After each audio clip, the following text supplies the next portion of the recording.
Hello friends, నేను మీ Shaivalini. Welcome to Sailu vlogs USA. ఇవాళ మన కుకింగ్ వచ్చేసి ఫంక్షన్లో అయినా అకేషన్ ఉన్నప్పుడు చేసుకునే పన్నీర్ మసాలా కర్రీ.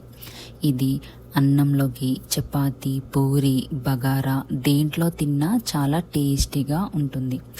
మరి పన్నీర్ మసాలా కర్రీ ఇంట్లోనే టేస్టీగా ఎలా చేసుకోవాలో చూసేద్దాం పదండి. ముందుగా స్టవ్ ఆన్ చేసుకొని కడాయి పెట్టుకొని కడాయి కొద్దిగా హీట్ అయ్యాక 2 స్పూన్స్ ఆయిల్ వేసుకోండి. ఆయిల్ హీట్ అయ్యాక మీడియం సైజ్ ఆనియన్ని కట్ చేసుకొని వేసుకోండి. కొద్దిగా ఆనియన్స్ మగ్గాక 2 టమాటోస్ కట్ చేసుకొని వేసుకోండి.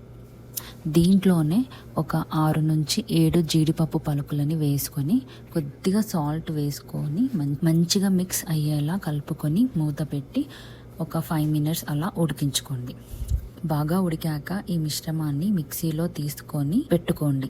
ఇది చల్లారేలోపు మనం పన్నీర్ ముక్కలని వేయించుకుందాం. దీనికోసం అదే కడాయిలో 1 స్పూన్ ఆయిల్, ఇంకొక స్పూన్ నెయ్యి వేసుకొని కొద్దిగా హీట్ అయ్యాక కట్ చేసి పెట్టుకున్న పన్నీర్ పీసెస్ని వేయండి. మీరు చిన్నగా అయినా చేసుకోవచ్చు లేదా మీడియం సైజులో అయినా చేసుకోవచ్చు పన్నీర్ పీసెస్ని కట్టింగ్. నేనైతే మీడియం సైజులో పన్నీర్ పీస్ని కట్ చేసుకొని వేసుకుంటున్నాను. ఒక 2-3 నిమిషాలు కదపకుండా అలానే ఉంచండి. తర్వాత మెల్లిగా ఒక్కొక్కటి తిరగవేయండి. గరిటెతో కలపకండి, ఎందుకంటే పన్నీర్ ముక్కలు విరిగిపోయే ఛాన్స్ ఉంటుంది. 2 వైపులా మంచిగా లైట్ గోల్డెన్ కలర్ వచ్చాక మీరు గరిటెతో కలపచ్చు, ఎందుకంటే అప్పటికే పైన లేయర్ కొద్దిగా క్రిస్పీగా అయ్యి ఉంటుంది కాబట్టి. సో మీరు గరిటెతో కలిపిన పన్నీర్ ముక్కలు అనేటివి విరిగిపోవు. ఇంకా ఈ పన్నీర్ పీసెస్ని ఒక ప్లేట్లోకి తీసుకొని సైడ్కి పెట్టేసుకోండి. ముందుగా ఉడికించి పెట్టుకున్న ఆనియన్స్, టమాటోస్ మరియు జీడిపప్పుల్ని ఫైన్ పేస్ట్గా చేసుకొని పక్కన పెట్టేసుకోండి. ఇప్పుడు మళ్ళీ అదే కడాయి తీసుకొని 1 స్పూన్ ఆయిల్ వేసుకోండి.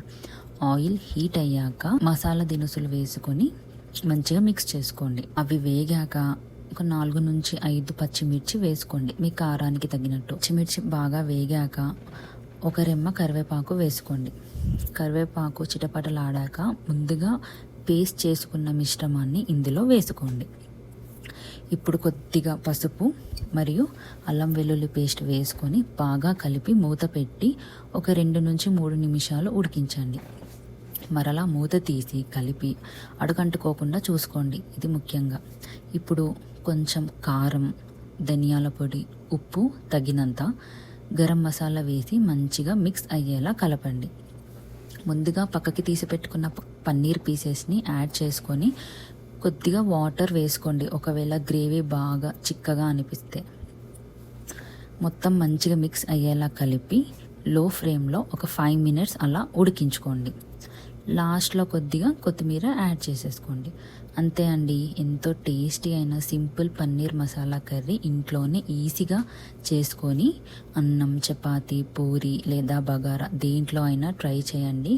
ఎంతో టేస్టీగా ఉంటుంది అండ్ మీ ఫ్యామిలీలో అందరికీ కూడా బాగా నచ్చుతుంది. సో నా స్టైల్లో ఈ రెసిపీ మీకు నచ్చితే ప్లీజ్ ఈ వీడియోని లైక్ చేసి నా ఛానల్ని సబ్స్క్రైబ్ చేసుకోండి. పక్కనే ఉన్న బెల్ని నొక్కడం మర్చిపోవద్దు. Thank you for watching.